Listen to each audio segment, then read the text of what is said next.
Magandang araw, gabi, hapon man sa inyo dyan, mga katusok. Yun, sarap ng ating kain ngayon. Isa ito sa dahilan kaya mas gusto ko dito manirahan kaysa sa Maynila.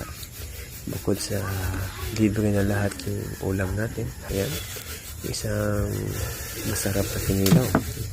At ito yung panos at huli ko gabi, ayan, hiniwa-hiwa ko lang yan. Kasi aduguin, ito pa yung gamit kong pana, mga katusok.